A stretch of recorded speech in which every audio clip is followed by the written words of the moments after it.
digress here to something that John, you had referred to about the impact of Planet X. The first time it may have come around about 3,500 years ago is recorded in the book of Exodus, where the sun goes dark for 3 days as the ninth plague. Now, that's about all the mention it gets in Scripture. However, the historical events that go on, I believe the Coburn Bible listed for the Egyptians, and I remember Michael and I had a guest on about 2 years ago, Bill. I can't remember Bill's name. Maybe it was closer to 3 years ago, but he had done a whole historic study of the Chinese and what they recorded at the same time. And the Chinese historical account was that during the same time of the Exodus, they were recording huge tidal or coastal events, huge tidal waves. If I recall correctly, some of them were recorded at close to it, that what would be 1,000 feet.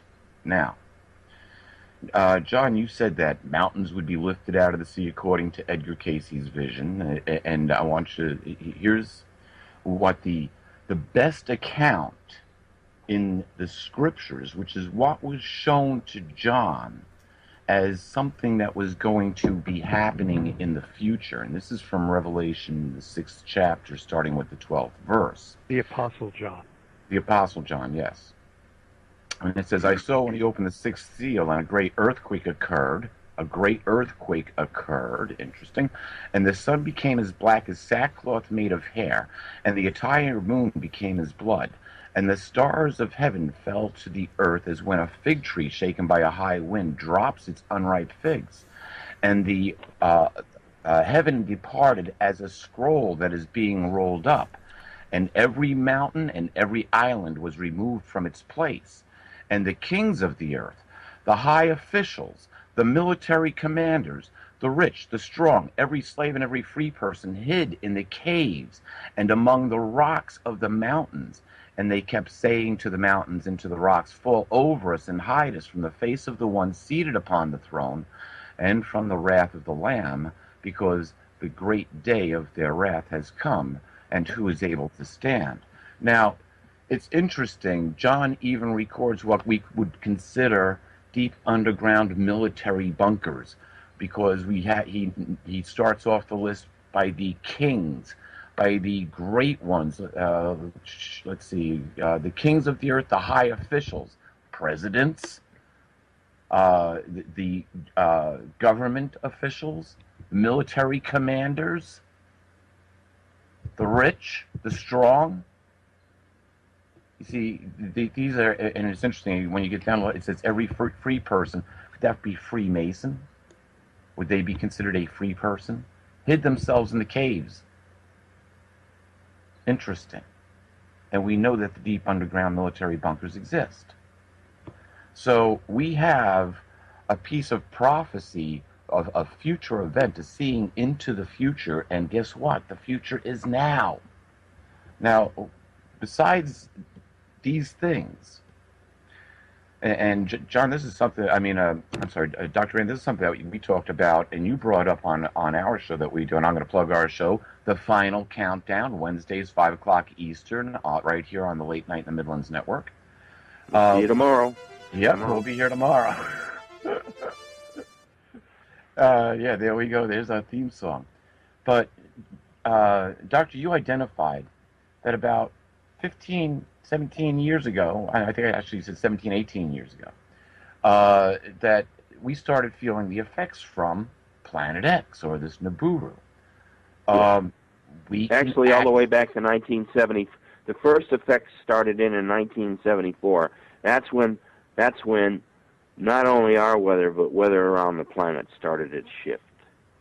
Now, what we can find in 1978, actually two things happened. A very minor thing. Well, to me it was a major thing. If you know what katydids are, there was old folklore that 6 weeks after the katydids started to chirp during the summer, which is usually the hottest months, you will have frost. They got it right 95% of the time up to 1998. Since then, they haven't been able to hit it but about 2 or 3 times. But what happened in 1998 that you can mark was a 500% increase in earthquakes in 5.0 and higher magnitude. And since then, it has only increased. And this is over the past 100 years. So why, I see a spike one year, 500%, okay, then it drops back down. What made it spike? There's a direct correlation with the perturbance of the sun, solar flares and solar activity, and earthquakes on Earth. Well, where else would they be? But not only with earthquakes, also with our very being, because solar activity raises the Schumann resonance of Earth, and it's been measured as high recently, and it's believed that it might be related to CERN, but it's yanked the Schumann resonance as high up into the gamma range up to 65 hertz. Typically, the Earth likes to vibrate at 7.8 hertz, which would be into theta, which is where we would be sleeping. Interesting. Our brain at 7 hertz, the right hemisphere of our brain opens up, and we can literally share each other's thoughts at 7 hertz. We like to be in alpha between 8 and 12 hertz. That's where we relax. When we go on vacation, we get out of the beta, fight and flight and fear syndrome, to go into alpha because we enjoy alpha. We relax, we meditate, we pray, we make love in alpha. And now the Earth is coming closer to alpha. It's actually leaving the theta due to the Schumann resonance and getting into the alpha. The Earth is waking up literally. And it's being forced into gamma from time to time. We cannot think in gamma for more than a few seconds, because what will happen is our brains will literally, it takes both hemispheres in order to hit gamma, number one. And when we're in gamma, it's like if you've ever been in an accident or wherever something seems to be going in slow motion, your brain's probably operating in gamma, because it's right around there that you're going to faint too. You're going to pass out. Yeah, I say been there, done that. Yeah. Slow motion. Excuse me, Michael. I Sure. just wanted to know: does anybody have the Planet 9 report by Dr. Michael Brown of Caltech, which was just published a few days ago? Does anybody have that report? They could read it for us. I don't have it handy myself. I don't have it either. It's on my website. If you can pull it up, just type in Planet 9 Caltech. It's a Caltech website, and what they say in there, they try to give us an explanation for objects out there. They're telling us that there is some large object out there, and this large object is pulling in some smaller objects, causing these smaller objects to come in toward the sun on elliptical orbits. Well, that sounds, a little bit like the Planet X information that we all know from years ago, but there's a twist on it that they put on it, that Dr. Michael Brown has put on this Planet X thing. He calls it Planet 9, never calls it Planet X. And also in his report, the Planet 9 report from Caltech, just a few days ago, he's telling us that it's so many astronomical units out, as I recall. I mean, like 1,000, 2,000 astronomical units out, so far out that it could never be a threat. This object is so far away, it could never be a threat to planet Earth. Well, that's exactly what the powers that be want us to believe. There's something out there, but it is not a threat. Don't worry about it, folks. That's how they twist the truth about Planet X. They can no longer continue to deny it's there, because now it's being cited by the world's largest observatory, the ALMA Observatory in Chile, last month. And immediately before ALMA even got its word out and said, hey folks, hey world, take a look at this astronomical community. Are we wrong? Did we make a mistake? How was ALMA's report of Planet X sighting greeted? It was greeted with a club, with a hatchet by the Washington Post to try to discredit it, even before, instead of analyzing it. So you see, Michael Brown in the Washington Post in December is the smoking gun that shows to me that this Michael Brown Caltech report from a few days ago is phony. It's twisted. It's a Planet X thing where we're admitting there's Planet X, a Planet X type object, but don't worry, folks, it's far out. This is the way this is the method of disinformation that they use to distort the truth. I remember reading that report, the Caltech report from Michael Brown, and he's talking about, this huge object that's way out there, 2,000 astronomical units, as I recall, and it's causing objects to come in and out, but it never mentions anything about a threat to Earth. Why then did you can look at his suspect nature, Michael Brown's suspect nature, by looking at his Washington Post hatchet job, and Marshall Masters did a pretty good job of disputing that. Not Washington Post hatchet job of the Alma Observatory sighting last month in December. So this tells me that they have to admit it. There's no longer can deny it, and it's getting close. I'm speculating, based upon good information that I see, that the NASA and the power elite who control NASA, who do not want us to know about it because it's going to destroy their economy. It's going to cause their fragile economy to collapse if people get the word that there's a threat to planet Earth. So what they're doing is admitting that something's there, but don't worry about it, it's too far away. I can show you that evidence based upon the hatchet job that Michael Brown did in December, and then he comes out in January with his own fanciful version of a Planet X report. That tells me that the whole thing is phony. He's the shark, the bulldog architect. See, I told you, there was a reason that he went after Pluto. I'm sure of it. I think everybody out there will agree with me. Well, I had figured that they demoted Pluto so that when they talked about this other one, then it wouldn't be actually the 10th planet. It was to make room. They knew what they call Planet 9, X. They knew it was incoming, so now it's much more convenient to slide it in. But either they don't know or they can't figure it out. That is not Planet X. That's Nibiru. I'm telling you, I'm on record. I don't care. I'll probably get love and hate mail together. I think that is Zecharia Sitchin's 12th planet. Well, yeah, the Planet X and Nibiru are synonyms for the same object. Yeah, but they're not. They're not. John, they're not.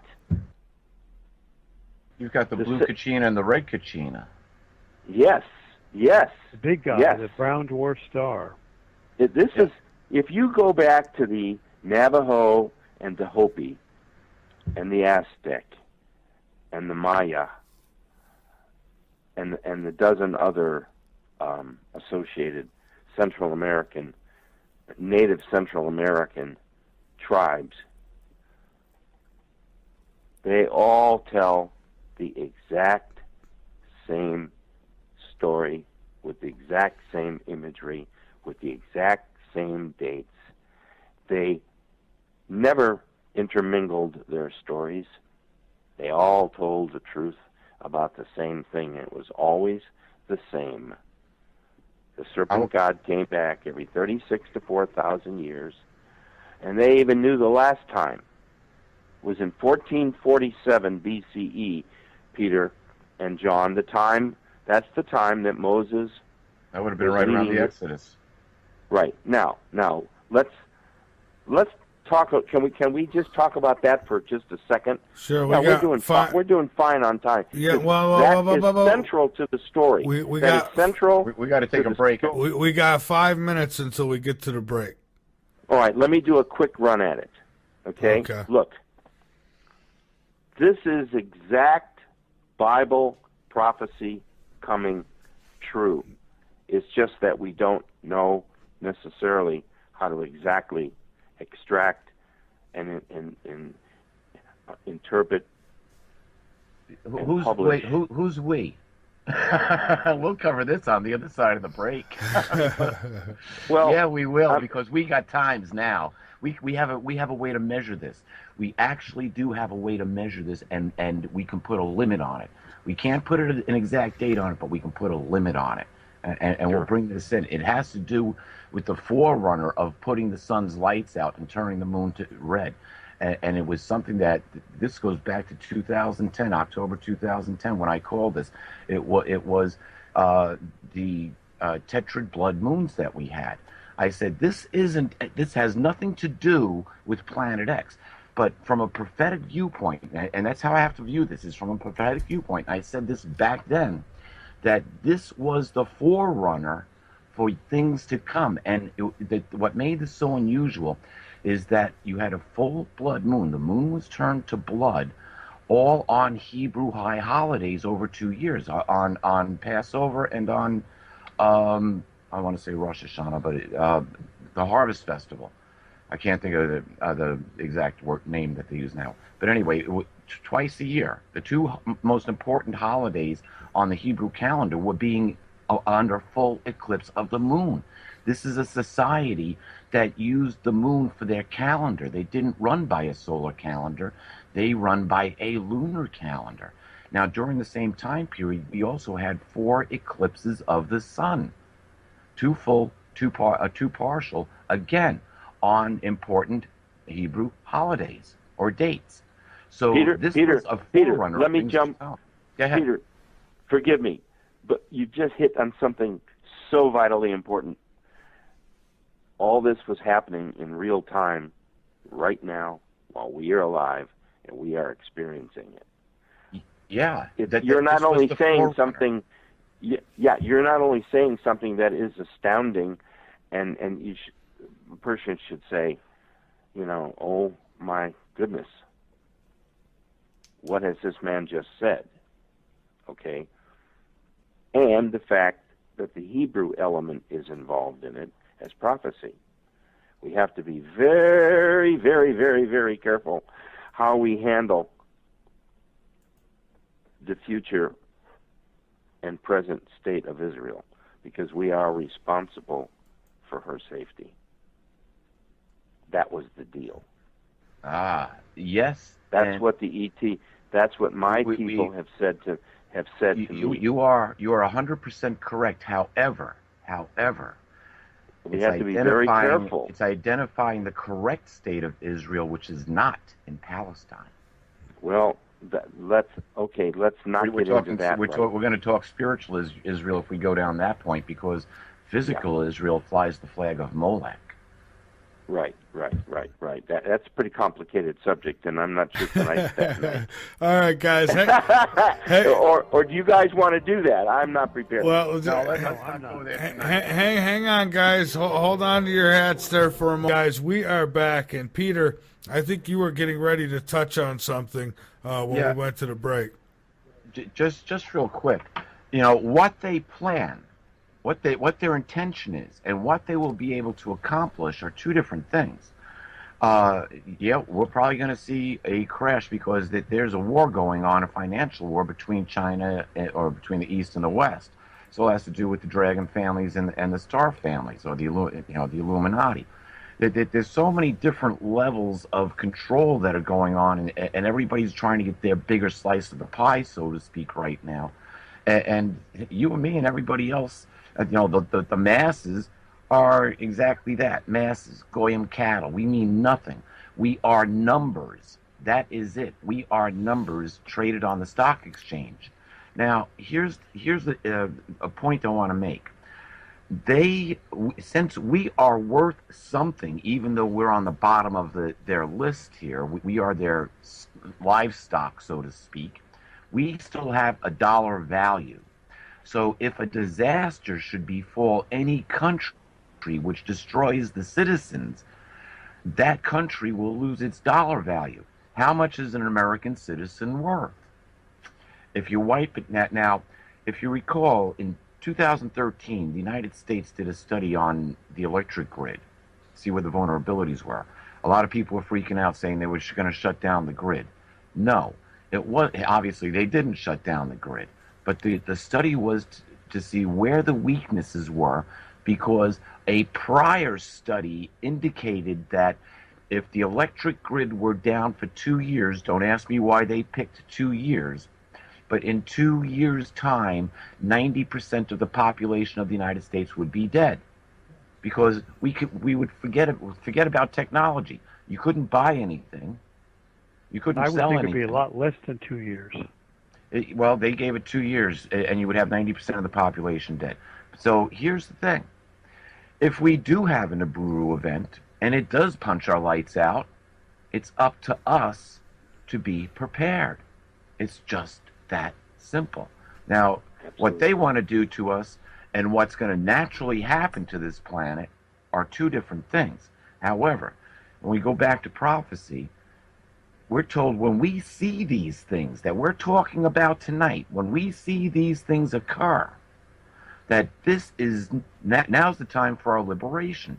And when you look at the prophecy, it ended with that the world's elite cannot escape the judgment that is coming to them. This isn't a world-ending event. If this has been by before, like is in the Exodus, and the people along the coastlines may have died. The firstborn of Egypt died, but it was a liberation.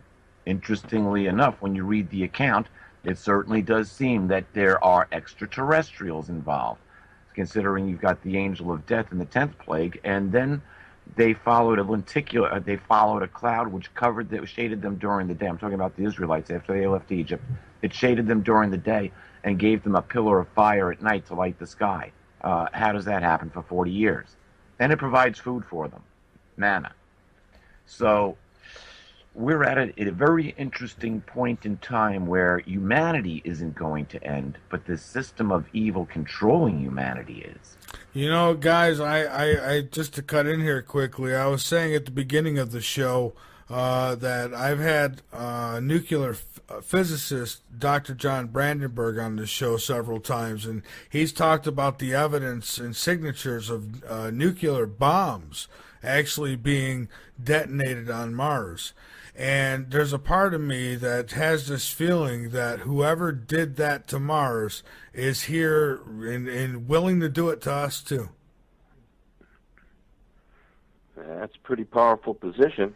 Well, yes, indeed, because the faction that's working with the military and the military-industrial complex plans on scuttling this planet if they don't get their way. That's what I'm thinking. That's true. They plan on scuttling this planet if they don't get their way. And that's what without getting into a whole bunch, this isn't the show for it because this will take us down the King of Kings path. Well, when it takes us, it's the exopolitics of the scriptures. It's not a religious book. Religion was invented by the Romans. It has nothing to do with what's written in the 66 books of the Bible canon, plus the books that weren't put in. And I'm not talking about the Gnostic texts. I'm talking about texts like the Book of Enoch, which goes into interdimensionals and different dimensions, obviously different dimensions, not just the 3 dimensions of Earth. And this is nothing new. It's all tied together. The Hopis talked of it, the Mayans talked of it, the I Ching and the Chinese talked of it. Every civilization has got this, even the Sumerians with the Anunnaki. So, and this is the time in history where it all comes about. And Peter, it's I not agree a with you. destruction. Yeah, it's not a destruction of Earth. It's a judgment of Earth. But this where do we go from here, though? This is the point we're talking about. Part. The Planet 9 report is the turning point that we should be discussing. What it indicates to me, this Planet 9 Michael Brown Caltech report, is that they are now admitting that we can no longer conceal this Planet X object, so we have to admit that something's out there, but give it a twist to make it seem benign, innocuous, too far away to cause any threat to planet Earth. Go ahead, guys. It's brilliant, guys. You've all hit right on it. Now let's push it to the edge. Okay, let's say everything we talked about tonight is basically true and honest and in effect. Now, what you're seeing is better than anything Spielberg could have created. I've just been, while you guys have been dissertating, I've been thinking and listening and reading. I've read 3 different reports. I have 3 different reports in front of me on Planet 9, okay? And everything that John said absolutely applied. And Peter, everything you said, I found slid right into place, and I've got these in front of me. I wish we had Skype, guys. The first, I'm going to put them in the order that I got them. Okay, I've got them in the order that I received them. They are brilliantly brilliantly written and packaged, and they have 3 different sources. And basically, want something interesting, everybody out there? They all pretty much agree. You guys know how rare that is when you have 3 different, competing website articles and stuff. You'd think there'd be some differences, right? They all agree. Now, here's the interesting thing. We've actually got 6 It's because the three of us are agreeing. Brilliant. Yeah, the 3 of us agree, and each one for a different reason. Each one for a different reason. So we've got 3 original works all coming together. You cannot get anything more deadly than a triangulation. Yeah. And you're right. You're right. Oh, okay. Yeah. The first, guys, we're having fun tonight. Okay, this one's dated 1/2016. That's the date published at the bottom of the article. And when you read it, it's got print, and it's got weird little things on it, and it looks like things have been copied over, and it's kind of crude in its presentation, but it does make all the points. And what's interesting, oh my Lord, guess what, ladies and gentlemen? I just found a 4th one. Remember I said I had 3? Okay. Paper clipped underneath. Get in line. Oh my God! Yeah, this is wonderful. Now, see, there's one I haven't read incredible, now. But okay, now I got 4 of them, and now I'll read it later. Now look, this is better than any sci-fi movie plot that you could ever write. In fact, let's have fun tonight, everybody out there. I've written a complete teleplay series.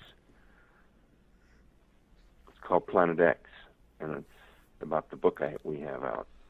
And I'm saying to myself, maybe now is the time to pitch this TV project, because all of the pieces that these guys are talking about all exist. It's all real, and they're all in agreement. That's the point. And so here right now, they're too much in agreement. This is too perfect. But wait, let's not go conspiracy. I'm not going there. I'm not going to do that. We don't have to. Why? No, we don't you don't have to. No, it's all true. It's happening right before us in print. This is not something we're in a back room having a cigar, and a bourbon, trying to talk about conspiracy this and what about the government that and the Illuminati this and the secret bankers on the right and drug lords. That's all. Jason, you don't have to. That's all very, very minor to the real problems that are really going on, and these are celestial problems, way beyond mankind. Okay? Fox Media Network already did that with the rebringing of the X-Files. They've already covered everything that is there except the Planet X. Is that fair? Is Planet X fair game tonight, gentlemen? It has to be. We're there, and here's it's the game changer. It's the game changer which is going to let us. Peter, set the stage.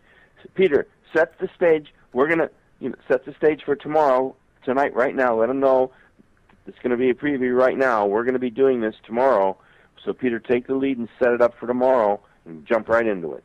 Okay, well, actually, spinning off from what everything was revealed in the X-Files, Michael, you had to watch the X-Files. I'm sure probably most everybody. God, I commented on it in the beginning of the show. Peter, that was the most truth TV ever offered in 40-some minutes. It was like listening to every one of our radio shows combined and put into with that little diatribe that they did. It was like, yep, they must listen to Late Night in the Midlands. They obviously read. So who do you think pushed the OK lever on that one? Who was it that said green light, go? Yeah, it's at remember, it's at Fox. Well, somebody wanted us to know who owns and runs Fox. Somebody wanted us to know Rupert Murdoch. Rupert Murdoch. But why does he want us to know? Because, I mean, these are what they were presenting was true. Well, Michael, what it is they want us. They let us know because I remember, think there are some the big guys X-Files that are good guys. Hold on, The X-Files is presented as fiction. So here's what they've done many times in the past. It's the same modus operandi. When they start releasing, the power elite starts releasing information through the mass media, especially through fictional movies and shows like the X-Files. Everybody believes the X-Files is weird, crazy, unreality. It's fun, but it's unreality. So when they present it through the X-Files, that all the truth that we know to be true that's suppressed in the mainstream media, then people are going to say, oh, yeah, I mean, I heard about that Planet X stuff. That's on the X-Files. You can't believe that. That's all fiction. That's the reason they put it out. I met a friend, actually through my son. He was doing some work for somebody, and we wound up talking. He works for the military, but not normal. He does covert work for the military. I have no clue what it is. He's an artist, but he's involved somewhere in covert things. I gave him a copy of Letters to Earth to read. He came back the next day, said, they're going to kill you for this. He said, you can't write the truth. He said, you got to do it like I do it. He said, you put it into art, put it into fiction, put it into something. You write the truth, they're going to kill you. The next day he said, he came back, he said, I want you to know I stopped the hit on you.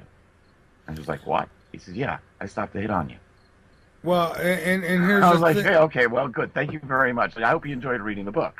But it's like... Yeah, thank you.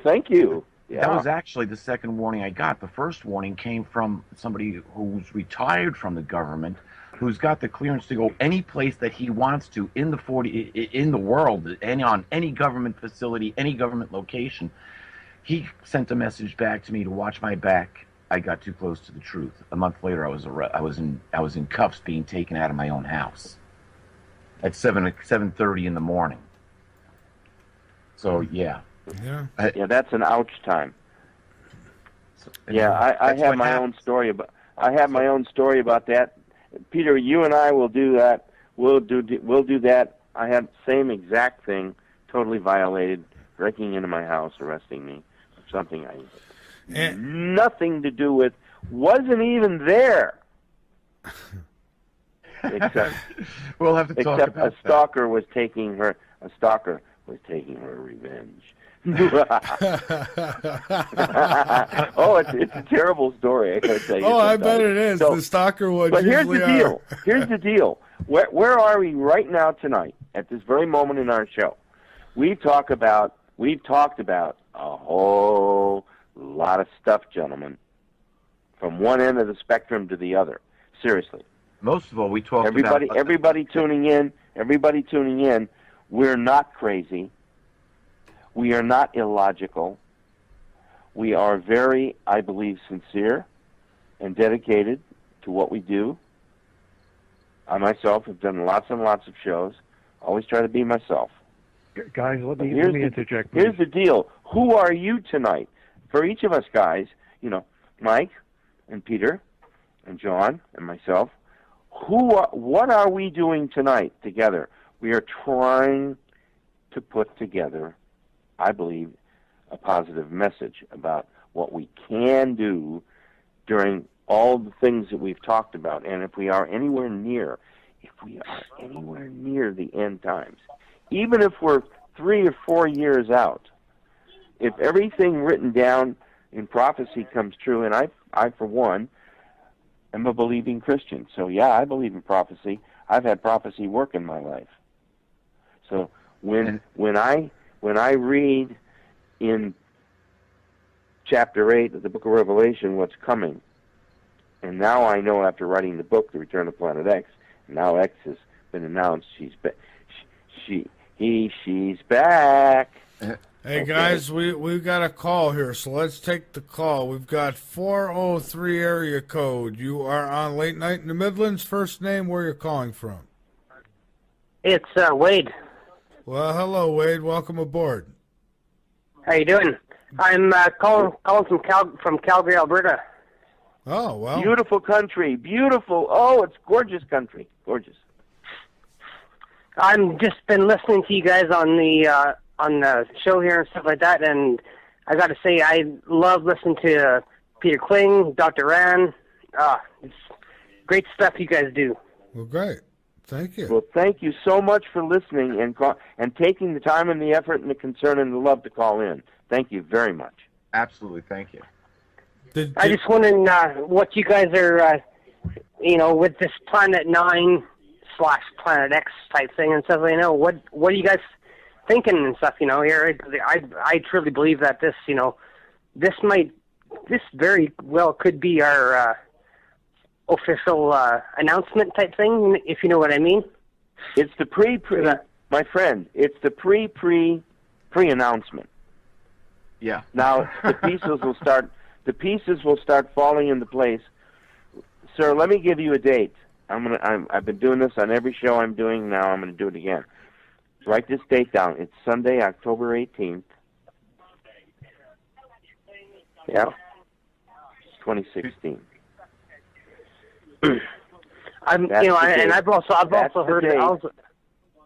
That's the date that there will be, I believe, a large physical presence landing of several type of extraterrestrial craft either in Mexico City or its surroundings, and in somewhere Veracruz on the Gulf side, and probably a third site now on the west coast of Mexico.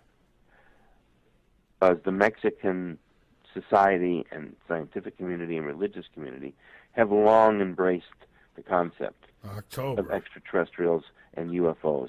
UFOs are so big in Mexico, guys. They're over the news. People see them. They don't even say anything anymore. Peter, your co-host just made a prediction. Yeah, and here's the interesting thing. It falls right in between the end of the Zionist Jubilee, which ends on October 2nd, and the Jesuit Jubilee, which ends on November 8th. So we are at the end of the declared Jubilee years by the religious political factions of the world, I guess you would call it. Interesting enough, but between the church and the Zionists, you've got all three main gods of Egypt being represented: Isis and Horus, and Set. So it's an interesting combination. Yeah, there's so many levels to this. It's incredible, and it's all happening now. And it's not just biblical prophecy. It's all. And we're living. We're experiencing it. Absolutely. We're helping to drive. Actually, we're helping to drive the story. Well, if you want to get really down to it, if you really want to get down to it, this right now, our radio show would be the great basis for an adventurous teenage television series called The Final Countdown. No, it might be. What, caller, anything else? I've also heard about you executives. So if any of you big executives out there who are creatively inclined are interested, I think we've got enough UO stories to write 1,000 episodes of the X-Files. Only we got real stories with real people and real files. Yeah. And we also have access. I also have access to Colonel Popovich. I still believe we can get to the Russian files. She tells me that they're ready to open them up. They're ready. Okay. I've also heard a lot about the March date and stuff coming up here and stuff. What do you guys think about that? I don't know about that date. Inform me, please. Please. It's the March or is it March 26th or something like that, whatever it is. I've heard that date many times. That we're supposed to. I think that you're talking about the date that we're supposed to see Planet X. Is that it? March? Yeah, that's what I'm talking about. Yeah, the Planet X. Yeah. Yeah, what date? March what? I think I heard it was around March 26th, give or take, in that area there. Okay, I got you. Okay. All right. So that's right around the corner. So we'll see what happens. We'll see. That's all I could say. I love when people give dates because then I could, Well, here's the thing. We're talking about date, but it's gonna. I don't think we're actually gonna know when it shows up. Well, until it shows up. I mean, I think this is going to be kind of more mysterious. It's going to be one of those things that they're going to try to hide from us. We're going to continue to look for it, but sooner or later, it's going to become the elephant in the living room. They can't hide it anymore.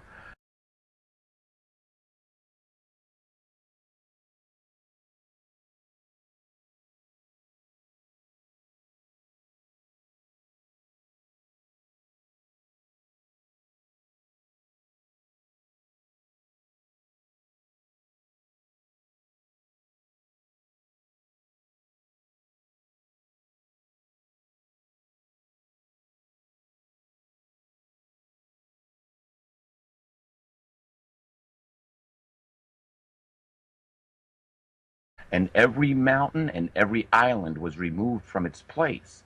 And the kings of the earth, the high officials, the military commanders, the rich, the strong, every slave and every free person hid in the caves and among the rocks of the mountains. And they kept saying to the mountains and to the rocks, fall over us and hide us from the face of the one seated upon the throne and from the wrath of the Lamb, because the great day of their wrath has come, and who is able to stand. Now, it's interesting. John even records what we would consider deep underground military bunkers, because he starts off the list by the kings, by the great ones. Let's see, the kings of the earth, the high officials, presidents, the government officials, military commanders, the rich, the strong. You see, these are, and it's